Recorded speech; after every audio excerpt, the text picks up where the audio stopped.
पिछले 2 साल से मैं परेशान हूँ, ना मेरा काम में मन लगता है। बट इसका मतलब है कि वो बात को घुमा रहे थे, वो टॉपिक पे आ नहीं रहे थे। तो फिर मैंने डायरेक्टली पूछा, मैंने कहा ऐसा तो नहीं भगवान को लेके आपको कोई सेक्स के या गंदे विचार आते हैं? जब भी वो कोई गलत काम करते हैं उनमें कुरान की आयतें उनके मन में आ जाती हैं कि अब तेरे को जो है तूने पाप किया है। ये इतनी दुखदाई होती है और ये दुख किसी से शेयर ही नहीं कर पाते लोग, समझ ही नहीं पाते कि ये कोई परेशानी है, उनकी कोई गलती नहीं है और वो किसी से शेयर नहीं कर पाते तो खुद ही खुद घुलते रहते हैं और तिल तिल मरते रहते हैं। इसका इलाज जो है वो संभव है साइकोलॉजिस्ट के द्वारा भी और साइकियाट्रिस्ट के द्वारा भी। नमस्कार दोस्तों, आज हम बात करेंगे ओसीडी की एक टाइप की जो कि काफ़ी दर्दनाक और दुख देने वाला होता है और जो इंसान है वो बहुत ही ज़्यादा परेशान हो जाता है। इसको समझने के लिए मैं आपको एक केस स्टोरी सुनाता हूँ। 45 इयर्स के एक मेल, शेरावाली माता के भक्त, मिठाई की दुकान, नवरात्रे रखने वाले और हमेशा माता के जागरण में पार्टिसिपेट करने वाले बढ़ चढ़ के पिछले 2 साल से बहुत ही ज़्यादा परेशान और घर वाले भी हैरान। ना वो नवरात्रे रखते हैं, ना वो शेरावाली माता की पूजा करते हैं, ना उस कमरे में जाते हैं और खोए खोए रहते हैं और दुखी रहते हैं और रोते रहते हैं और काम में भी उनका वो मन नहीं लगता, जबकि उनको अपनी मिठाइयाँ उसे बहुत शौक़ से बनाते हैं वो और बहुत शौक़ से अपने कस्टमर को सर्व करते हैं और लोग भी उनकी बड़ी तारीफ़ करते हैं और उनका अपना रुतबा भी है क्योंकि उनकी दुकान पिछले 20-25 साल से चल रही है। तो वो मेरे पास जब आए तो मुझे लगा कि उनको उदासी है क्योंकि वो रो रहे थे, किसी चीज़ में मन नहीं लग रहा था और उनकी वाइफ भी साथ में थी और बच्चे भी साथ में थे।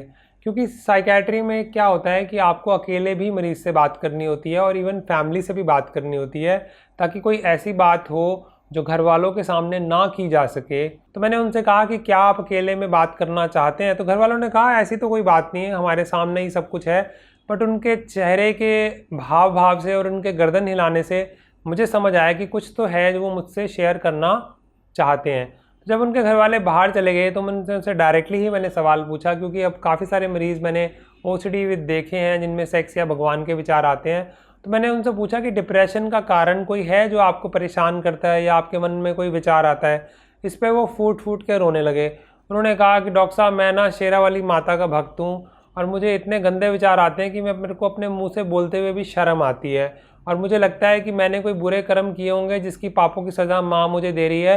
अदरवाइज़ मेरे माँ ने मेरे घर में क्या नहीं दिया, मुझे पैसा दिया, बच्चे दिए, घर वाले दिए, सब कुछ सही है। बट पिछले 2 साल से मैं परेशान हूँ, ना मेरा काम में मन लगता है। बट इसका मतलब है कि वो बात को घुमा रहे थे, वो टॉपिक पे आ नहीं रहे थे।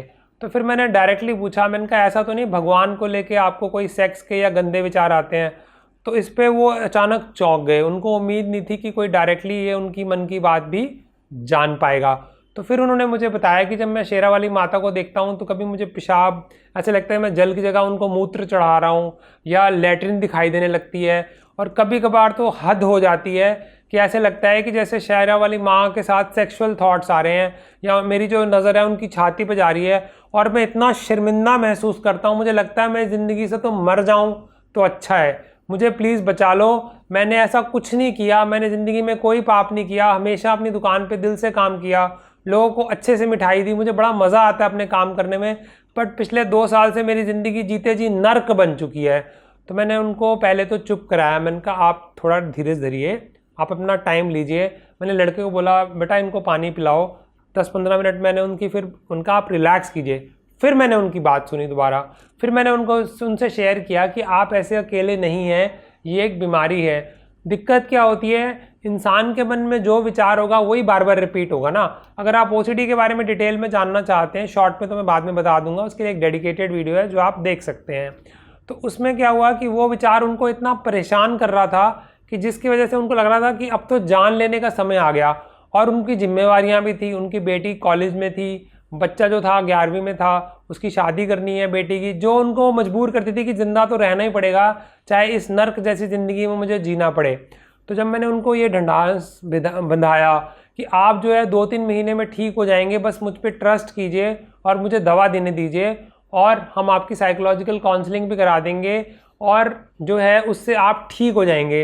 ये सुनते हुए वो विश्वास नहीं कर पाए कि ये प्रैक्टिकली पॉसिबल हो भी सकता है क्या। तो कहते डॉक्टर साहब जो करना है करो, जैसे करना है करो, प्लीज़ जैसे मैं अपनी शेरावाली माता का भक्त पहले था, मैं वैसे ही दोबारा होना चाहता हूँ। मैं नहीं चाहता कि ऐसे गंदे विचार मेरे मन में आएँ, और वो भी उस माता के लिए जिसने मुझे ज़िंदगी में सब कुछ दिया है। मैंने कहा ठीक बात है आपकी, आपके साथ ऐसा नहीं होगा। जब उन्होंने दवा ली तो 1 महीने में उनको कुछ फ़र्क पड़ा, उन्होंने काउंसलिंग सेशंस भी लिए। और सबसे अच्छी बात क्या हुई, 1.5-2 महीने के बाद, क्योंकि उन्होंने ये बात पहली बार किसी से शेयर की थी, इससे पहले ना उन्होंने किसी दोस्त को बताया, ना उन्होंने घर वालों को बताया, तो वो घुट घुट के जैसे मर रहे थे, एक तरह से तिल तिल के रोज़ मर रहे थे। और रोज़ वो विचार उनको घंटों परेशान करते थे, क्योंकि ओसीडी होती ही तब है जब दिन में कम से कम 1 घंटा आपको परेशानी हो। ऐसी परेशानी 2 हफ्ते तक रहे और आप वो काम भी ना कर पाएँ जो आप करना चाहते हैं, चाहे आपकी इतनी जिम्मेवारियां हैं और वो आपको काम पसंद भी हैं। क्योंकि ओसीडी में अक्सर 50% लोगों को डिप्रेशन भी हो जाता है, और 3 महीने में वो बिल्कुल ठीक हो गए। तो उन्होंने फिर से अपना वो सोशल वर्क स्टार्ट कर दिया, अपनी दुकान पे इंटरेस्ट लेना शुरू कर दिया। और वो तो हैरान थे कि ऐसी बीमारी का इलाज भी है, क्योंकि पहले वो पूजा कराने में, अनुष्ठान कराने में, बट उन्होंने पंडित जी को कभी बताया नहीं कि उनके मन में क्या चल रहा है, वो बचते ही रहे सिर्फ। तो ये बहुत ही गंभीर परेशानी है और बहुत ज़्यादा तंग करती है। कईयों को तो भगवान को लेके और सेक्स को लेके इकट्ठे विचार आते हैं, लेकिन कईयों को अलग अलग भी आते हैं। अब थोड़े दिन पहले मेरे पास एक मुस्लिम पेशेंट आए, उन्होंने कहा कि मैंने कुरान पढ़ी और अब मैं जब भी कोई काम करता हूँ, वो इंसान है, वो परफेक्ट तो हो नहीं सकता, कहीं ना कहीं तो वो गलत काम करेगा। जब भी वो कोई गलत काम करते हैं, उनमें कुरान की आयतें उनके मन में आ जाती हैं कि अब तेरे को जो है तूने पाप किया है या कुफ्र किया है, जो भी बोलते हैं उन उर्दू में। तो उसकी वजह से वो इतना परेशान हो जाते थे कि हर काम के बाद वो ये सोचने लग जाते थे कि अब तूने पाप किया है, अब तूने पाप किया है, अब तुझे इसकी सज़ा मिलेगी, अब तेरे घर वालों का कुछ बुरा हो जाएगा। क्योंकि ओसीडी में एक चीज़ होती है मैजिकल थिंकिंग। मैजिकल थिंकिंग का मतलब होता है कि अगर आपने ऐसा नहीं किया तो कुछ बुरा होने वाला है। अब तो अगर फिर वो दोबारा माफ़ी मांगेंगे अल्लाह से अपने कि अल्लाह मुझे माफ़ कर दे, मुझे माफ़ कर दे, मैं ऐसा दोबारा नहीं करूँगा कभी। फिर उसके बाद अब कोई ना कोई बात फिर हो जाएगी। इसकी वजह से उनकी प्रमोशन रुक गई, उनकी नौकरी वैसे नहीं चल पा रही थी जैसे पहले कभी चला करती थी। तो वो बहुत ही ज़्यादा परेशान थे। तो इस तरह के विचार आते हैं जिसमें सिर्फ भगवान को लेके या अल्लाह को लेके विचार आ रहे हैं, लेकिन उसमें सेक्स का कोई लेना देना नहीं है, ऐसा भी हो सकता है। और उसके अलावा ऐसा भी होता है कि सिर्फ सेक्स के विचार आते हैं। एक लड़का जो आया वो कहता कि डॉक्टर साहब मैं आपसे अकेले में बात करना चाहता हूँ, क्योंकि वो अपनी बहन और माँ के साथ आया था। उसने कहा था जब भी मैं किसी लड़की को देखता हूँ मेरी नज़र ना उनकी छाती की तरफ चली जाती है, मैं नहीं चाहता। और डॉक्टर साहब ऐसा नहीं होता कि लड़कियों की तरफ जाती है, मैं अपनी माँ को भी देखता हूँ तो मेरा दिल करता है मैं आंखें बंद कर लूँ, मैं उधर ना देखूँ। मैं अपनी बहन को देखता हूँ तब भी ये दिक्कत होती है। मुझे लगता है इस नर्क वाली ज़िंदगी से तो अच्छा मैं मर ही जाऊँ। तो ये इतनी दुखदाई होती है और ये दुख किसी से शेयर ही नहीं कर पाते लोग, समझ ही नहीं पाते कि ये कोई परेशानी है, उनकी कोई गलती नहीं है, और वो किसी से शेयर नहीं कर पाते तो खुद ही खुद घुलते रहते हैं और तिल तिल मरते रहते हैं। तो इस वीडियो के माध्यम से मैं ये बताना चाहता हूँ कि ये एक बीमारी है, इसमें इंसान की कोई गलती नहीं है। न्यूरोकेमिकली एक केमिकल होता है सेरोटोनिन, जिसकी मात्रा कम होने की वजह से ये परेशानी हो सकती है, और ये खानदानी है, जेनेटिक भी होती है। और हो सकता है कि किसी को कोई सफाई की ओसीडी हो और किसी को भगवान की ओसीडी हो, बट बाकी ओसीडियाँ तो लोगों को नज़र आती हैं क्योंकि ये दिमाग में चलती हैं तो पता ही नहीं लगता। ओसीडी को हम इन शॉर्ट समझना चाहें तो नाम क्या है, OCD। O मतलब ऑब्सेशन, C मतलब कंपल्शन और D मतलब डिसऑर्डर या परेशानी। तो ऑब्सेशन में क्या होता है, एक विचार होता है जो हमारा अपना होता है, जो बेकार होता है, इस बात को हम समझते हैं, बट फिर भी वो विचार बार बार आता है। उसको रोकने की कोशिश करते हैं बट रोक नहीं पाते। इसकी वजह से हमें समय की बर्बादी होती है, टाइम की बर्बादी होती है, हम वो रोज़मर्रा के काम नहीं कर पाते जो हम काम करना चाहते हैं। तो ये तो हो गए ऑब्सेशन। इसकी वजह से क्या होता है, कंपल्शन। जैसे लोग अक्सर क्या करते हैं, जब भगवान के विचार आते हैं तो लोग भगवान से माफ़ी मांगते हैं, और कई बार तो माफ़ी भी ऐसे करते हैं 5 बार 6 बार 10 बार, या ठीक से माफ़ी नहीं मांगी तो दोबारा माफ़ी मांगते हैं। तो इसको बोलते हैं कंपल्शन। कंपल्शन का मतलब होता है बिहेवियर एक्ट। विचार तो सोच है, जो कंपल्शन है वो बिहेवियर है, वो दिखेगा। बट कई बार तो मन में ही माफ़ी मांगते हैं तो घर वालों को नहीं पता लगेगा, या उनको लगेगा कि माफ़ी ही मांग रहे हैं, पूजा ही कर रहे हैं। तो ये होती है कंपल्शन। ये चीज़ें बहुत ही ज़्यादा परेशान कर देती हैं, और इसका इलाज जो है वो संभव है साइकोलॉजिस्ट के द्वारा भी और साइकेट्रिस्ट के द्वारा भी। तो आप नज़दीकी साइकेट्रिस्ट या साइकोलॉजिस्ट के पास जाएं, उनसे बात करें, कई बार तो मैंने क्लिनिक में ये देखा है कि पेशेंट ये भी नहीं बोलता कि मुझे ये बीमारी है, वो यूट्यूब पे दिखाता है कि ये वीडियो जो है ना ये है मेरे को। मतलब वो इतना परेशान है कि वो बोलना भी नहीं चाहता, वो नहीं चाहता कि इस तरह के विचार उसके मन में आए।